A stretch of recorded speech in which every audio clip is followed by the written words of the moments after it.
eficientes en la agricultura regenerativa. Entonces vamos a recibir a Cid Simoes. Fuerte el aplauso a Cid Simoes. Muchas gracias, muy amable. Y no olviden de marcar las preguntas en su cuadernito o vía online a través de QR.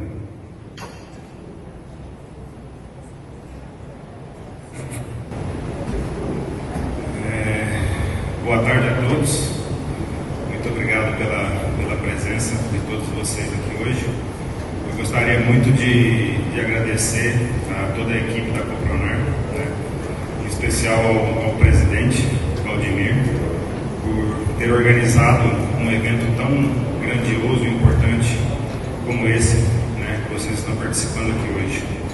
Para mim é uma honra, né, eu sou muito grato pelo convite de estar aqui hoje para compartilhar com vocês um pouquinho do que eu aprendi nesses últimos anos trabalhando com os micro-organismos eficientes ou micro-organismos eficazes, micro-organismos benéficos, como vocês queiram chamar, né?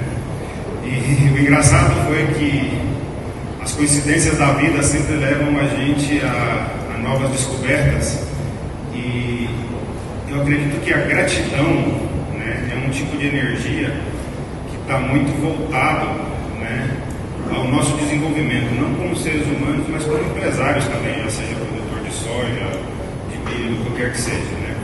Então eu queria também agradecer, né, ao Paulo, o sobrenome dele é muito difícil, mas é Paulo Marcarani, acho que vocês conhecem, é uma pessoa famosa aqui, ele é um produtor aqui da região, Paulo Marcarini, né? Paulo Marcarini, isso também, né? Porque ele se dispôs a ir me buscar lá no aeroporto de Foz ontem, né? E nós passamos toda a viagem de Foz do Iguaçu até aqui, ele me contando do sucesso que ele teve em recuperar o solo da sua fazenda com os micro-organismos eficientes e outras tecnologias, obviamente. Mas o que é marcante, viu, Paulo, é o brilho nos seus olhos, você entendeu? Então, ao perceber o brilho nos olhos do Paulo, né, me fez remeter ao meu passado, à minha infância no norte do Mato Grosso, né? E eu sou filho de um sitiante que tinha aí seus porquinhos, suas galinhas, e produzia, né, e fazia tudo, como qualquer outro, uma terrinha pequena, e ele produzia aí tomate, alface, essas coisas para consumo, e ele tinha uma pequena lavourazinha de pepino, né, o qual ele vendia. E aí criança, né, sempre faz perguntas muito insólitas, né, e eu observava que meu pai ia pulverizar, né, não sei lá o que ele usava naquela época, mas era um tóxico muito pesado, sei lá se era furadão, o que era, mas ele botava uma máscara, se vestia todo e ia pulverizar esse pepino, né? E aí, um dia à tarde, a gente sentou para jantar e a gente foi comer esse pepino. E o moleque, perguntei para meu pai, falei, peraí pai, por que o senhor está colocando a máscara para pulverizar o pepino e a gente não está colocando a máscara para comer o pepino aqui agora, né? E eu quase apanhei naquele dia, obviamente, né? Quase que não uma surra, mas foi uma pergunta muito insólita para o meu pai, que era um pequeno sitiante, né? Por que ele usava a máscara para aplicar produto no pepino e a gente não estava vestindo a máscara para comer esse pepino, certo? E eu acho que com a ajuda do Paulo ontem, toda a nossa conversa, né, dos anos de trabalho que eu tenho desenvolvido com os micro-organismos eficientes, né, essa pergunta que eu fiz para o meu pai foi o que me dirigiu em toda a minha época de profissional a buscar novas alternativas para a agricultura e a pensar de uma maneira diferente, né? E eu preciso confidenciar a vocês que eu sou engenheiro agrônomo e nos últimos 15 anos da minha vida profissional eu passei desaprendendo o que eu aprendi na agricultura, desaprendendo tudo aquilo que eu aprendi na faculdade de agronomia para poder aceitar uma informação nova, né? E parte dessa informação nova é essa foto que eu trago aqui para vocês, né? Que ela simplesmente mostra o que o padrão da agricultura mundial nos ensinou, né? Com o passar dos anos, nos ensinou a olhar para essa cenourinha aqui, ó, do lado direito, uma cenourinha vistosa, bonita, né? Pelas folhas, né? Mas a cenourinha da esquerda, obviamente, está muito mais produtiva, né? E esse é o efeito dos micro-organismos, né? esses seres invisíveis que existem entre nós, né, e que fazem coisas maravilhosas e que a gente ainda não sabe, sei lá, 1/10 talvez do que esses micro-organismos são capazes de fazer por nós na agricultura, né?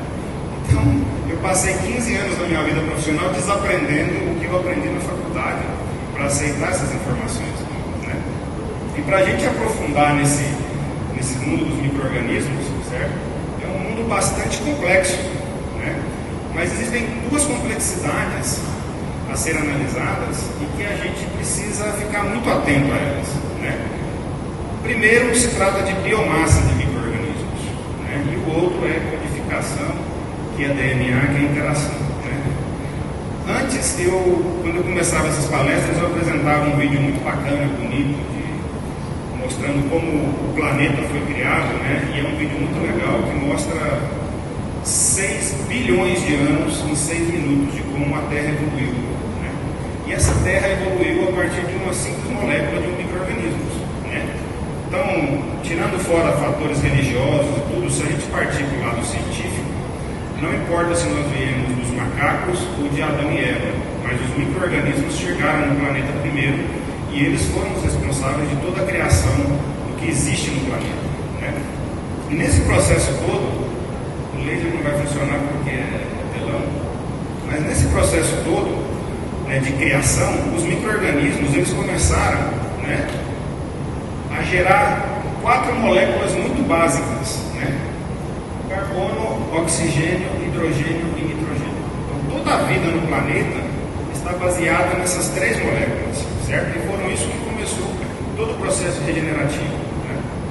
Então, se a gente pegar, por exemplo, uma molécula, né, ou uma célula de uma Escherichia coli, de uma bactéria, de uma bacillus subtilis, e fizer uma análise elemental dela, nós vamos ter que 95% da composição celular de um bacillus subtilis é carbono, oxigênio, hidrogênio e nitrogênio. Essa é a biomassa do planeta. O nosso corpo é 95% carbono, hidrogênio, oxigênio e nitrogênio, correto? Então a gente está falando de biomassa, né? O segundo é a codificação e interação, é falar de DNA. Esse é um assunto muito complexo. Eu coloquei para vocês aqui, não sei se está dando para ver, mas eu vou tentar explicar direitinho, né?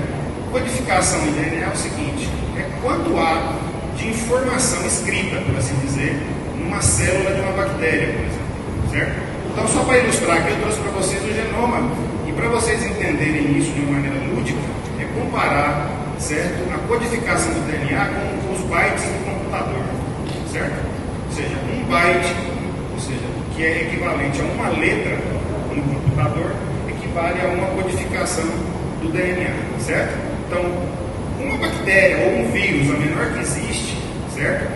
Ela tem 9,7 kbytes, por assim dizer. Ou seja, ela tem 9.700 letras de combinações A mais B mais C mais D. 9.700 combinações, certo? Ou seja, são uma página ou um livro com 9.700 letras dentro de um vírus, certo? O ser humano tem 3,3 gigabytes de informação. É um livro que, se a gente botasse um livro em fila daqui, são 25 quilômetros mais ou menos até Santa Rita, né? É mais ou menos um livro daqui até Santa Rita escrito em páginas para o nosso DNA, certo? E o DNA de uma bactéria dessas que o pessoal multiplica num farm, no fundo isso, né? Ela tem em média 300 megabytes, por assim dizer. Ou seja, são 300 milhões de combinações em uma só célula de um fungo, certo? Então a gente está adentrando a um mundo onde ninguém conhece, não existem doutores ainda para analisar esse tipo de informação. É de uma alta complexidade, certo? O DNA do ser humano, que cabe umas 500 vezes dentro desse pendrive aqui, certo? De 3,3 gigabytes, né? Ele não pode ser decifrado. É praticamente impossível. Imagina as combinações. Agora vocês imaginam as interações que existem dessas bactérias entre elas mesmas, se cada um tem 300 milhões de letras que se podem intercambiar e que podem mutar. Entendeu? Então, é um lugar onde, quando as pessoas começam a estudar isso, geralmente são taxadas de louco, né? Eu fui taxado de louco por muitos anos quando eu falava sobre isso, mas hoje a gente está começando a entender isso, Simplesmente porque quando a gente começa a estudar sistemas, né, e sistemas, vamos falar sistema de produção, envolve tratores, envolve pessoas, solo, semente, tudo isso tem muitas variáveis, né? E a gente está acostumado a olhar para um sistema, né, que é um conjunto de coisas que operam junto, como se fosse um sistema de reciclagem, né? Onde você separa o lixo que pode ser reciclado do lixo comum, né? Mas aí vem a pergunta, a gente está fazendo as coisas certas, né? Essa é a foto de um sistema de reciclagem, um dos principais aeroportos do mundo, né? Por cima está reciclando, beleza, mas está todo mundo indo para o mesmo balaio, né? É efetivo isso aqui, né? Ou seja, nós estamos realmente fazendo a coisa certa com os nossos sistemas, né? Ou seja, com os nossos adubos, então a gente precisa começar a questionar esses parâmetros, essas informações que nós recebemos durante o processo produtivo. Isso é muito importante, que a gente está vivendo um momento de transição para a agricultura regenerativa, né? Assim como a escola, as informações ensinaram a gente a ver a cenourinha do lado direito e não a cenourinha do lado esquerdo, eles também, como que de certa forma, doutrinaram a gente a ver resultados a curto prazo, né? Ou seja, eu aplico um fungicida hoje, amanhã eu não quero ver mais o fungo na minha plantação. Eu aplico um inseticida hoje, amanhã eu não quero ver isso. Mas resultados rápidos, certo? Não são duradouros. O próprio nome diz, são resultados rápidos.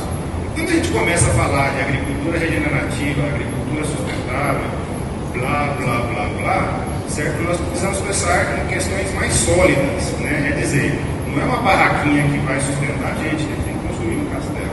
E quando se fala de agricultura regenerativa, a gente precisa realmente pensar em resultados duradouros. E resultados duradouros não vêm com alternativas rápidas. A gente precisa estudar, a gente precisa aprender, né?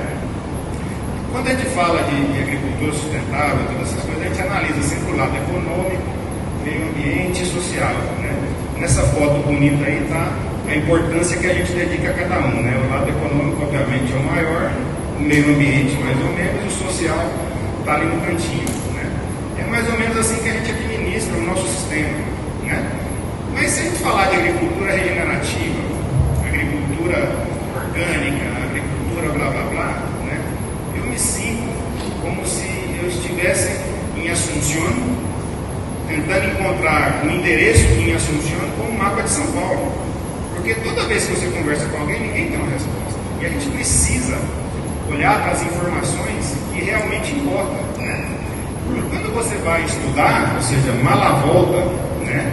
E a doutora Ana Primavera já chamava a atenção para a gente de cuidar da vida do solo há muito tempo atrás, né? O que eles falavam para a gente? Falavam assim, olha, a gente precisa cuidar do solo, porque o solo é uma coisa viva, né? Porque se a gente alimentar o solo alimenta a planta. E olha essa informação aqui, de Malavolta, que é de 1980, ele já fazia uma análise da planta de soja, mas era uma análise elemental e não uma análise nutricional. Eu acho que está dando para ler aí, o pointer não vai funcionar aqui, mas observem aqui o seguinte: os 3 primeiros elementos, certo, da análise elemental que o Malavolta fez em 1980 é o quê? Carbono, hidrogênio, oxigênio e nitrogênio, né? A escola me ensinou que uma análise nutricional começa com nitrogênio, né? Nitrogênio, fósforo, potássio, NPK. Nosso amigo aqui falou da importância do cálcio e vai descendo. Mas por que esses 3 elementos iniciais foram escondidos da gente por tantos anos? Porque a resposta é muito simples, né? Se você pegar essa composição elemental, a gente vai dar conta que 95% de qualquer planta do planeta, os primeiros elementos mais importantes é carbono, oxigênio, hidrogênio e nitrogênio. E esses 4 elementos são o quê? É tudo gás, né? É tudo gás. É isso que a gente está exportando da plantação, gás. Depois é que entra lá fósforo, potássio, a quantidade lá, menos de 5% da composição da planta é mineral. E por que a gente tem fertilizados há décadas os nossos cultivos com NPK e a gente não tem fertilizado com carbono, fertilizado com oxigênio, com nitrogênio? Nitrogênio até vai, a gente bota nitrogênio no solo, né? Mas por uma razão, ela é 4% da planta, né? Então essa é uma uma informação que já existe há mais de 2 décadas e a gente nunca botou atenção nisso, 3 décadas na realidade, né? Então esse tipo de informação são as informações que a gente precisa usar hoje e começar a questionar aqueles nossos sistemas, né? E quando a gente entra no mundo dos micro-organismos, né, a coisa fica mais interessante, né? Não se assuste, é real, né? A gente pode encontrar mais de 50 quilômetros de micélios de fungos. Micélios são raízes. A gente pode encontrar mais de 50 quilômetros de raízes em um punhado de solo, né? A gente pode encontrar mais de 100 mil células de protozoários, né? Mais de 10 mil nematóides. Escrevam, 10 mil nematóides em um punhado de solo. De todas as espécies de nematóides que existem, que são mais de 20 mil, só 2 provocam danos para a gente. As outras são nematóides benéficos, né? A gente pode encontrar mais de 5 mil indivíduos entre minhoca, aranha, tatu, qualquer outro indivíduos que estão ali fazendo parte da vida do solo, né? E quando a gente entra para bactérias, né, são mais de 100 milhões de bactérias de mais de 10 mil espécies, né? É todo um universo, né? Num punhado de solo tem vida suficiente para colonizar outro planeta, para começar a vida em outro planeta, né? E se a gente começa a fazer as contas que os agrônomos adoram fazer, né? Se a gente faz a tangente, a regrinha de 3, né? Então, essa equivalência em um hectare, a gente está falando de 5 toneladas de vida ativa por hectare, certo? São 5 toneladas. Então, o solo, de fato, certo? É um organismo vivo, é como se fosse um grande estômago. E a gente nunca cuidou dele. A gente está aprendendo a fazer isso agora, né? Só que dessa grande biodiversidade, a gente pode simplificar todas essas coisas, dividindo essa vida em grupos, né? E a gente pensa numa coisa bem simples. Os grupos do bem, que são os micro-organismos do bem, eles pegam a uva e fazem um vinho delicioso. Existe um mal também, né? Então a gente tem um grupo dos micro-organismos maléficos, dos patógenos que provocam doença, né? Esses micro-organismos, eles vão pegar a mesma uva que os outros fizeram no vinho, mas ao contrário, eles vão apodrecer essa uva, você entendeu? Vai produzir uma toxina e se você comer essa uva, você pode morrer, entendeu? Então existem os micro-organismos do bem e os micro-organismos do mal, certo? E esses micro-organismos, eles estão em constante guerra em qualquer lugar, já seja no seu estômago, no solo, em qualquer lugar eles estão brigando pelo equilíbrio, pela dominância, certo? E isso funciona como se estivesse, né, numa grande balança. E aí entra um terceiro grupo, que é o grupo mais importante deles, que é o grupo dos micro-organismos facultativos, ou micro-organismos neutros, certo? Eles correspondem a 80% da microbiota. E olha que legal, esses micro-organismos a gente nem sabe quem são eles, né? Hoje a gente conhece talvez uns 2 a 3% dos micro-organismos que habitam no planeta. E eles já são coisas demais para a gente catalogar, entendeu? Então, 80% dos micro-organismos de qualquer sistema, já seja do solo, do seu estômago, certo? De um rio, de um esgoto, de qualquer coisa, 80% é facultativo ou neutro. O que significa facultativo ou neutro? Ele pode simplesmente ser bom ou ser ruim, certo? Simples assim, né? Então, olha que interessante, um bebê que nasceu hoje, certo? Uma floresta que nunca foi derrubada, nunca intervida, essa balança fica assim, ela fica estável, né? 10% ruim, 10% bom e 80% está ali sem fazer nada. Um solo estável, né? Um sistema estável, né? Quando esse bebê começa a mamar o calostro, né? Então, o primeiro leite, quando você vai lá e derruba a mata e começa a plantar, quando você sai do plantio direto e mexe no seu solo, o que acontece? A gente injeta um monte de oxigênio no sistema. Lembra do oxigênio? Carbono, oxigênio e hidrogênio. Essa grande quantidade de oxigênio, ela favorece esses micro-organismos patógenos, que são os micro-organismos chamados de oxidativos também, né? O mau odor da matéria orgânica é micro-organismos comendo essa matéria orgânica, certo? Então a gente cria uma espécie de desbalanço, certo? Então lembra que os micro-organismos facultativos, eles podem escolher ser bom e ruim? Então eles começam a fazer os mesmos processos que os micro-organismos patógenos fazem, certo? Vou explicar isso de uma maneira bem lúdica, né? Hoje já é cientificamente comprovado que o peso do corpo humano, certo? 5% do peso do corpo humano é bactéria no sistema digestivo. Ou seja, um cara de 100 quilos tem 5 quilos de bactéria, da língua até o ânus. E a função dessas bactérias é transformar tudo que nós comemos em energia, certo? Então vamos lá. Esse cara que tem 5 quilos de bactéria está viajando em uma estrada, parou no restaurante e de repente ele comeu ali aquela maionesezinha suspeita, entendeu? Vamos imaginar que essa maionese ela estava contaminada com salmonela, correto? Então, um cara de 100 quilos comeu aí mais 100 gramas de maionese e teria aí 1 gramo de salmonela, certo? Estou exagerando, 1 gramo de salmonela é muita coisa, né? Então, um cara de 100 quilos, que tem 5 quilos de bactéria no estômago, comeu 1 grama de salmonela, certo? Em menos de 24 horas ele padeceu de uma intoxicação alimentar. Agora pensem comigo, como é possível 1 gramo ser infinitamente superior a 5 quilos para estragar um sistema? Você entendeu? É impossível, nem a física quântica poderia explicar. Assim, 1 gramo não pode ser superior a 5 quilos em menos de 24 horas. Não fosse o fato de que essa salmonela caiu no estômago do cara, com um substrato que ela gosta de comer, que é o ovo que está na maionese, e ela começou a se multiplicar no estômago dessa pessoa, você entendeu? E de repente 80% da biota, né, do estômago dessa pessoa está fazendo os mesmos processos que a salmonela faz. Aí sim você tem 80% do sistema atuando como salmonela. Não é só a salmonela, é todo o sistema. Quando a gente tem uma infestação de pragas numa lavoura, principalmente no solo, tem fusário no solo, tem fítio, não é só o fusário que está atacando, é toda aquela microbiota do solo começa a atuar como fusário. Essa é a lei universal do siga o líder, né? Nós humanos estamos seguindo os nossos líderes, os animais seguem líderes, as plantas têm a sua sucessão vegetal para seguir líderes, as bactérias é o mesmo, né?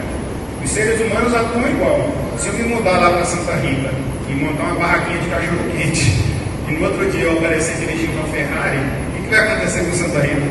Vai encher de barraquinha de cachorro quente. O que tem nesse cachorro quente que esse cara está conseguindo dirigir uma Ferrari? Alguém vai tentar me copiar. Então a gente está sempre seguindo líderes, é uma lei universal, né? E a função dos micro-organismos biológicos, os micro-organismos probióticos, né, os micro-organismos benéficos, é justamente inverter essa balança contrária. Você entendeu? É fazer com que aquela microbiota do meio, que é facultativa, em vez dela fazer coisas ruins, elas fazerem coisas boas. Essa é a função dos micro-organismos eficientes, é uma função probiótica. É dizer, aquele cara que ficou doente com 1 grama de salmonela, em vez de ele tomar um antibiótico e afetar 5 quilos no sistema digestivo dele, era muito mais fácil ele tomar um Yakult da vida, ingerir micro-organismos benéficos e fazer isso com o sistema dele. Efetivamente, você pode se curar de um mal-estar estomacal tomando um Yakult ou um iogurte natural, que é rico em lactobacilos, que são micro-organismos benéficos. Até mesmo a cerveja pode te ajudar a curar do mal-estar intestinal, porque a cerveja tem leveduras, que são micro-organismos eficientes, micro-organismos benéficos, né? E por que é importante a gente entender dessa... Já estão rindo aí da cervejinha, né? Por que é importante a gente reverter essa balança? Porque a função dos micro-organismos no planeta é administrar a matéria orgânica, certo? E essa matéria orgânica, ela só tem 2 formas de ser transformada no meio, né? Pela via oxidada, com a presença do oxigênio, e a via fermentada sem o oxigênio, né? Pela grande presença de oxigênio que existe no planeta, a via mais comum de acontecer é a via oxidada, né?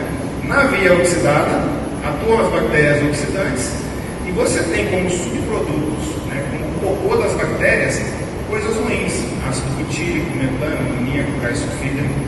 Daí o mau cheiro da matéria orgânica apodrecendo, certo? Daí o mau cheiro da suinocultura, daí o mau cheiro da agricultura, do esterco. Simplesmente a bactéria digerindo a matéria orgânica, mas ela está produzindo como subprodutos substâncias ruins, né? Que não são aproveitáveis pelo meio. Em realidade, elas são substâncias tóxicas, né? O mau cheiro do nosso corpo, do sovaco, do pé, do chulé, é bactéria comendo o seu suor. Você pela via fermentada, né, os micro-organismos degradam a matéria orgânica do mesmo jeito, certo? Só que você tem como subprodutos, como o cocô das bactérias, coisas boas, aminoácidos, vitaminas, enzimas, antioxidantes, né? Daí a fama dos produtos fermentados serem bons para a saúde. Do picles, se vocês gostam de comer com churrasco, ser bom para a saúde. Do vinho ser bom para a saúde. Tudo que é fermentado é bom para a saúde. Nesse processo aqui você não produz gás tóxico, você produz substâncias bioativas que são utilizadas por outros micro-organismos, né, para fomentar a vida. E esse é o efeito probiótico que é feito pelos micro-organismos. Como o leite, por exemplo, certo? Se eu jogar o leite no solo, é uma forma de matéria orgânica, correto? Ele é cheio de nutrientes, tem cálcio, tem nitrogênio, então eu poderia literalmente comparar o leite com uma matéria orgânica, certo? Do solo, né? Pois bem, se esse leite for digerido por lactobacilos, certo? Ele se transforma num iogurte, correto? Todos nós sabemos que o iogurte é um alimento saudável, não é isso? Certo? A gente pode consumir iogurte, a gente pode dar para os nossos bebês, né? Agora, ao contrário, se esse leite não for digerido por lactobacilos e ele é digerido por estreptococcus, por exemplo, ou por salmonela, tecnicamente continua sendo um iogurte, certo? Mas quem tomar esse iogurte fatalmente vai morrer, certo? Quando você apodrece o leite com lactobacilos, ele vira um iogurte. Mas quando você apodrece o leite com estreptococcus, ele vira um produto venenoso. Então, a matéria orgânica do solo é realmente importante? Eu diria que não. A quantidade de matéria orgânica do solo não serve para nada se ela não for trabalhada por micro-organismos eficientes, né? Quando o cara chega para a gente para ter uma consultoria para trabalhar, não, mas meu solo tem mais de 7% de matéria orgânica e eu não consigo produzir nada. Obviamente, ela está infestada de toxinas e coisas, de bactérias ruins, né? Então, o que é importante no solo é como uma fração da matéria orgânica está sendo transformada. E só tem duas maneiras: ou você tem aminoácidos, enzimas, ou você tem metano ou gás sulfídrico. Vocês lembram que a relação de carbono, hidrogênio e oxigênio das bactérias é a mesma da relação carbono, hidrogênio e oxigênio das plantas? Então, as bactérias seriam uma forma de alimento para as plantas, né? Carbono, hidrogênio e oxigênio. Se vocês forem estudar essas moléculas aqui, é tudo cheio disso aí. Então, eles estão reciclando tudo isso. E por que as plantas precisam de 95% da composição dela de carbono, oxigênio, hidrogênio e nitrogênio?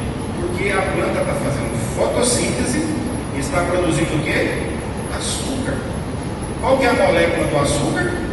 Carbono, oxigênio e hidrogênio, né? A planta é feita de açúcar, é uma bomba de açúcar.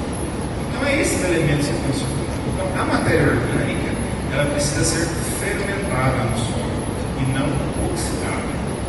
Okay? E com toda essa informação, né, o que vem à cabeça para a gente? O que seria mais lógico, certo, no nosso sistema com os micro-organismos? O mais lógico no nosso sistema com micro-organismos é realizar uma correção biológica do sistema. Por que uma correção biológica do sistema? Porque, por exemplo, você vai produzir soja hoje, a primeira coisa que você faz é uma correção física, né? Você limpa a erva daninha, você joga o trator lá, você prepara o solo, certo? Você irriga, você faz o que for, mas você está fazendo uma intervenção física, uma correção física, né? Depois você vem e faz uma correção química, né? Corrige pH, corrige a nutrição que você acha que é necessária, você entendeu? E aí você sai para plantar. Quais são as duas coisas que pode te detonar no seu plantio? Não chover, mas isso aí está na mão de São Pedro, né? Até hoje a gente não conseguiu o WhatsApp de São Pedro para bater um papo com ele, né? Então não tem como você controlar o clima. E o outro que pode te detonar é o quê? É uma doença, né? Ou uma praga. E por que te detona uma doença ou uma praga? Porque você nunca fez a correção biológica do seu sistema. Quando você faz a correção biológica do seu sistema com micro-organismos do bem, você inverte aquela balança. Você inunda o seu solo com substâncias benéficas e você reativa toda a microbiota do seu solo, certo? Quer dizer, isso pode ser visto em qualquer lugar. Quando você começa a fazer o processo de correção biológica do seu solo, né, você começa a ver os micro-organismos com seus próprios olhos. Né? Você anda na lavoura, você vê. Se você pegar uma amostra desse solo, certo? Que foi corrigido, e incubar ele no laboratório, né? A vida, ela vai florescer nessa amostra do solo. Ela vai aparecer de uma maneira que você não vai nem entender, nem conseguir classificar. Toda essa vida está reciclando o carbono, o hidrogênio e o oxigênio. Né? Desculpa, Paulo, mas eu tenho que te usar de novo, porque a sua declaração e o seu vídeo foram muito impactantes para mim. E a gratidão é algo, como vamos dizer, é uma energia muito boa. Né? E ele veio contando para mim que ele conseguiu, depois de 3 anos de fazer a correção, de ver isso na terra dele. De andar numa lavoura lado a lado, onde ele fez a correção biológica do solo, ele conseguia ver os micro-organismos. Né? E aí, a gente estava conversando ontem, um pouco mais tarde, no estúdio ali, e o filho dele se aproximou e falou: pai, você não sabe, né? Na parcela que nós estamos trabalhando, fazendo a correção biológica do solo, a gente gastou, acho que foi 200 litros, não me lembro, mas depois que corri, ele falou que gastou 200 litros a menos de diesel na plantadeira, simplesmente porque o solo já estava mais poroso, já estava mais trabalhado e a máquina fluía melhor, consequentemente economizou o diesel. Né? São resultados tangíveis, né? Você começa a ver os micro-organismos. Né? Esse equilíbrio biológico, essa correção biológica que você faz no seu solo, né? Ela provoca um equilíbrio na sua plantação. Né? E esse equilíbrio, quando você reativa esses outros micro-organismos que eles são muito importantes no combate de praga. Né? Isso aqui, com a contribuição do Dr. Alceu, a gente conseguiu mostrar isso no laboratório. Né? Isso aqui é o fusário, né? Uma doença que vocês sabem que é extremamente ruim, tanto para a soja quanto para feijão e banana, né? O primeiro pato ali, que é o controle, né? Foi inoculado o fusário, né? E o fusário cresceu todo bonitão, né? Está lá, boninho, estruturou, né? No segundo prato, onde nós colocamos 10 ppm de micro-organismos eficientes, o fusário cresceu, mas ele não chegou a explorar. Né? Ele já não teria potencial de contaminar a próxima plantação. Né? E aonde nós colocamos 100 ppm dos micro-organismos eficazes, o fusário continuou lá, mas ele não teve força para crescer. Né? Isso mostra o efeito probiótico ou o efeito da exclusão competitiva dos micro-organismos patógenos. Né? E isso é o equilíbrio biológico do seu sistema. Quando você aumenta a biodiversidade do seu sistema, esses micro-organismos que estão sendo reativados, voltando à vida no seu solo, eles vão competir com os que provocam doenças. Lembra lá dos 80%? Né? Quando você tem uma infestação de doenças, esses 80% está fazendo a mesma coisa que o fusário está fazendo. Então a gente precisa inverter esses micro-organismos. Né?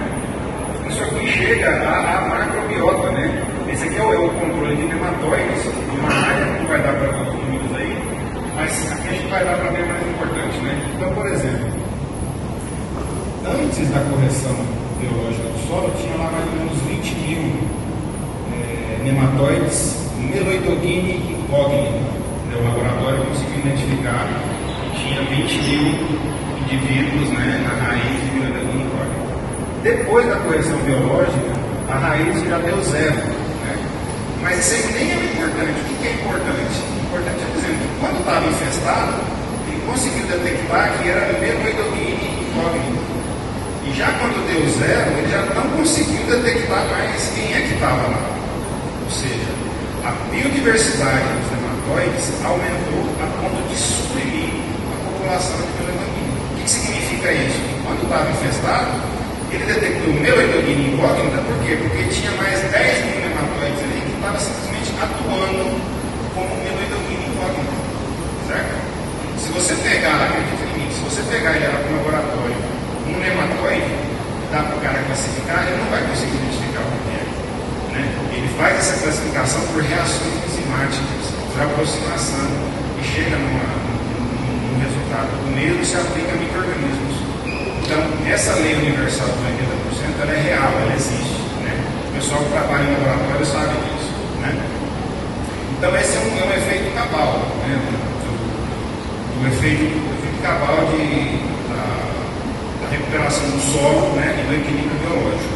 Outra coisa que acontece quando você consegue reativar a biota do solo, né, é começar a liberar os nutrientes. Né? Por quê? Porque essa vida que está sendo despertada, ela começa a solubilizar os nutrientes. Entre eles, o mais notável é o fósforo. Né? Por que o fósforo? O fósforo é utilizado na fotossíntese. Então, aquela relação planta-bactéria, igual existe no rizoma e na soja, ela é real também. Né? Então, a planta começa a se comunicar com as bactérias e fala assim: olha, a gente precisa de mais fósforo, vamos liberar fósforo, galera. Olha o que acontece em 20 dias apenas. A gente sai de 0,1 fósforo para 2 pontos de fósforo, né, num solo onde você conseguiu fazer a correção biológica. Né? Foram os micro-organismos eficientes que fizeram isso? Não. Os micro-organismos eficientes simplesmente despertaram aqueles 80% dos micro-organismos que estão no solo e eles começaram a solubilizar o fósforo. Né? Se você for buscar os micro-organismos aí, tudo isso, se você for buscar os micro-organismos que estão solubilizando fósforo, você vai encontrar uma gama de micro-organismos. Aí todo mundo fala: eu tenho um produto que solubiliza fósforo, blá blá blá. Quem solubiliza fósforo é a biota que já está no solo. Né? E pasme, são fusários, colônias de fusários, mas fusários do bem, que solubilizam fósforo. Né? E aí você começa a liberar todos esses nutrientes, fósforo, potássio, cálcio, magnésio, e aí você reativa o solo. Né? Nós já temos fazendas lá em Formosa, Goiás, que já vão pelo 8º ano sem colocar uma gota de fertilizante químico no solo e estão produzindo lá 6.000, 7.000 quilos de soja nessa área. E é solo de cerrado, né? Ou seja, dá grande disponibilidade. Né? Com os micro-organismos eficientes, você consegue fazer uma fermentação do nitrogênio. Lembra que o nitrogênio as coisas correspondem só a 4%, né? Você consegue fazer uma fermentação do nitrogênio e você consegue suprir mais de 50% da necessidade de nitrogênio de qualquer cultura. Né? O mais remarcado que nós temos aqui é o trigo, né? Onde a gente substituiu, né, 300 quilos por hectare de ureia por apenas 6 quilos, né, de ureia fermentada numa calda de 180, né, que a gente chama de protocolo minita. Onde você fermentou essa ureia com os micro-organismos eficientes, ela consegue substituir 50% dos 300 quilos, ou seja, essa área foi produzida só com 150 quilos, mais 6, 156. Né? Os resultados foram os mesmos, não houve diferença de produtividade. Porém, o produtor economizou R$ 994 por hectare, ou seja, praticamente $250 por hectare, só com nitrogênio. Para muitas fazendas no Brasil, essa economia no nitrogênio é maior do que ele ganha no final da operação. Às vezes eles pagam só $100 por hectare no resultado, e você está levando agora uma economia de $200 só com nitrogênio. Isso é fermentando. Né? A gente está usando essa técnica de correção biológica para corrigir salinidade. Né? Então a gente pegou um desafio em Dubai, nos Emirados Árabes, onde a gente está trabalhando, né, com areia salgada. Não estou falando de solo arenoso, não estou falando de saloba, não. É uma areia salgada, certo? E lá quando a gente começa a colocar os micro-organismos, a melhorar a biota do solo, da areia, né? A melhorar a biota da areia, né? A gente está conseguindo produzir praticamente de tudo, de trigo, a couve, a repolho, a milho, no deserto, em cima de uma areia salgada. Né? Esse é o poder dos micro-organismos benéficos. Né? Obviamente, com todos esses benefícios, né, de crescimento radicular, de liberação de nutrientes, isso você impacta na produtividade. Mas não é o tocante, porque a produtividade eu acho que é um mérito exclusivo do produtor. Porque a produtividade depende do dia que ele decidiu implantar, da variedade que ele escolheu, né, e dos adubos que ele vai usar, do pacote de que tem. E eu nem sei se ele é um bom produtor. Então, a gente nunca fala de produtividade. Mas mesmo assim você termina impactando na produtividade, porque o seu sistema começa a melhorar. Né? O que é importante, no caso dos micro-organismos, é a redução de custos. Né? Então hoje, efetivamente, se você consegue fazer a correção biológica do subsolo, né, você começa a reduzir custos, né, de cara, você reduz praticamente 40% de adubo, né? Você pode fazer isso pegando o seu solo, né?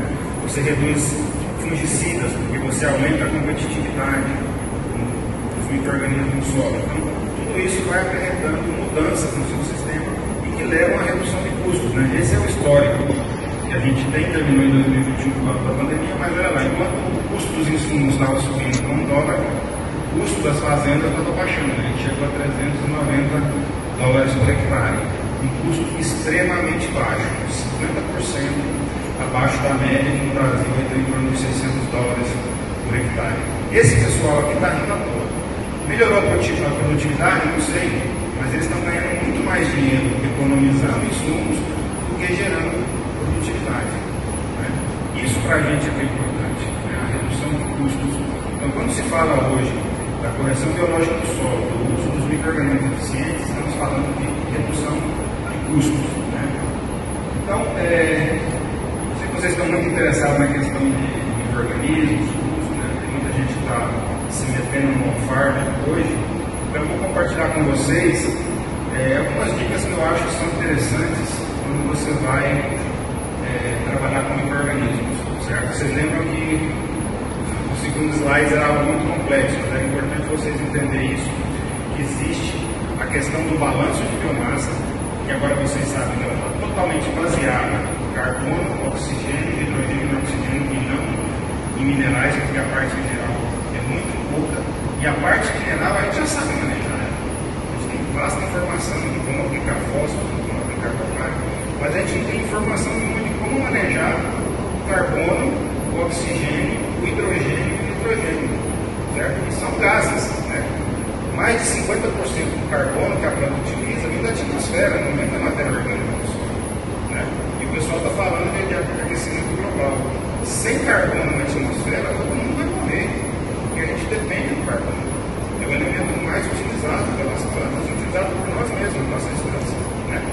Então essas dicas, elas tangem mais inicialmente na parte do DNA, certo?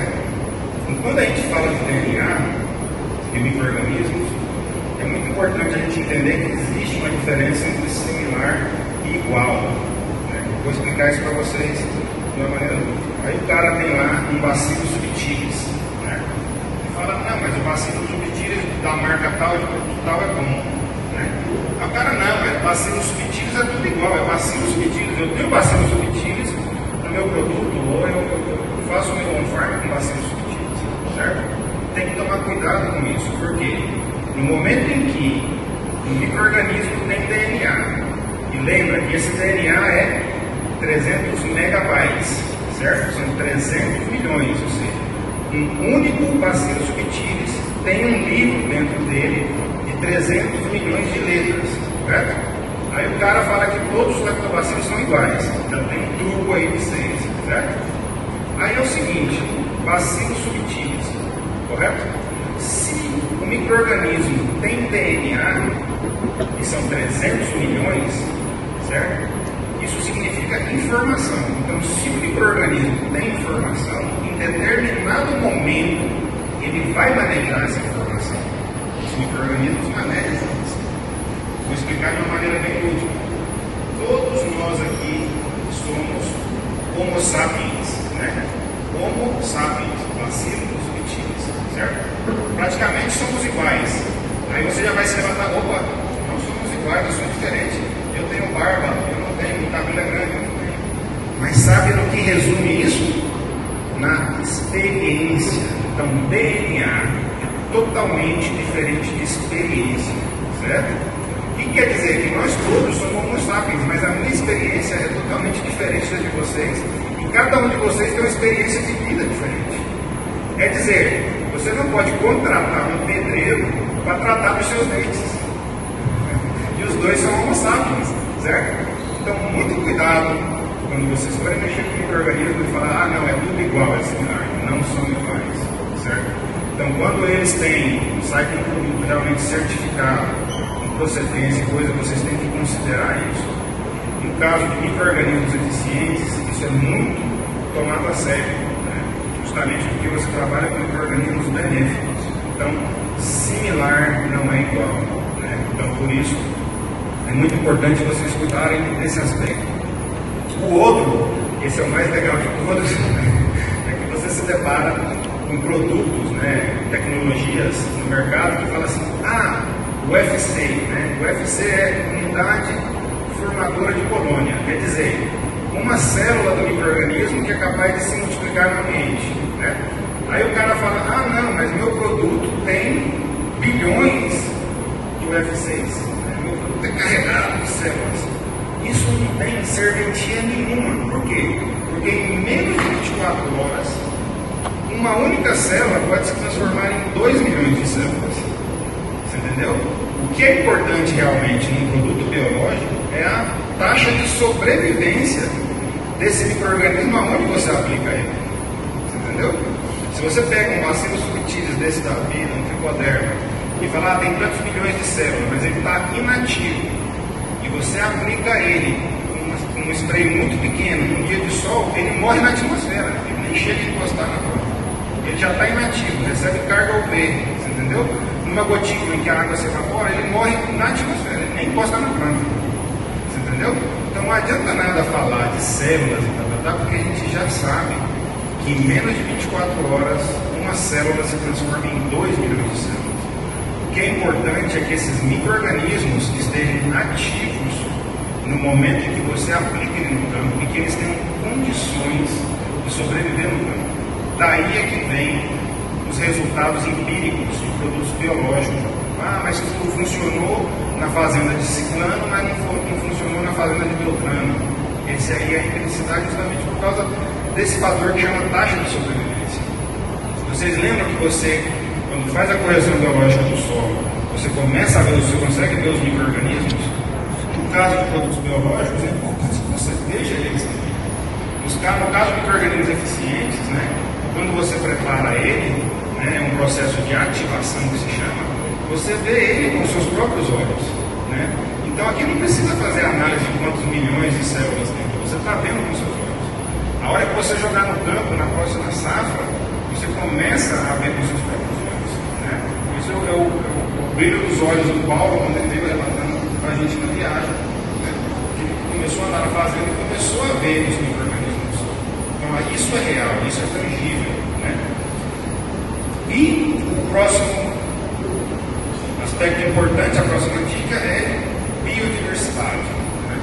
Então, biodiversidade ela é a chave, certo, do uso de produtos biológicos. Vocês lembram que a gente está falando de uma biomassa praticamente, entre aspas, infinita, uma quantificação, certo, de DNA praticamente indecifrável, e essa biodiversidade é o que a gente precisa construir de volta no solo, porque essa biodiversidade, essa briga no espaço é que vai impedir o ressurgimento de pragas e doenças, que é a única coisa que pode detonar o seu sistema produtivo. Porque se você já fez a correção física, já fez a correção química, né? Faz a correção biológica, pronto, pode plantar e passear na praia para dar colher, né? Como se fosse fácil assim, né? Bom, enfim, nós fazemos parte de uma rede internacional de pessoas profissionais especializadas no uso de micro-organismos eficientes, né? Esse aí é o nosso site, você pode entrar aí e encontrar pessoas. Tem um pessoal aqui no Paraguai também que está começando a trabalhar com os micro-organismos eficientes, né? E aí existe muita informação sobre isso, né? Nós ainda estamos aprendendo. E o que é mais importante que vocês levem para casa hoje é o seguinte: é necessário a gente começar a pensar diferente. Entendeu? Existem muitas informações que foram escondidas da gente por muitos anos, no intuito de fazer você continuar nos trilhos, né, dentro de um sistema que hoje a gente está se dando conta que não funciona. E a gente está vivendo agora um momento de transição, de mudança de sistema produtivo e de quebra de paradigmas, né? O uso de biológicos, de micro-organismos, é uma quebra de paradigmas, né? Eu me lembro de uma vez que a gente foi trabalhar com hidroponia, né? E eu nem posso usar essas fotos, mas é um pesquisador bem claro, né? E a gente colocou bactérias, né, benéficas na hidroponia. E foi taxado de novo, como é que você vai botar bactéria na hidroponia? A hidroponia é um sistema todo lacrado, fechado, né? Extremamente químico. Mas nós fizemos o teste, né? alface dobrou de tamanho. E eu vi uma foto do pesquisador segurando as duas alfaces sem poder acreditar, porque não tinha nem como medir a diferença de crescimento. Foi mágica? Não. Aquela alface estava acostumada a comer aquele pecado. Você coloca ali dentro aminoácidos, vitaminas, enzimas, ela começa a ser nutrida aquilo ali. Então isso hoje é uma realidade. Né? Então fica a dica aí para vocês, né? Eu espero que vocês tenham aproveitado a informação. E nós ficamos à disposição aí para vocês para tirar qualquer dúvida e esclarecer qualquer dúvida.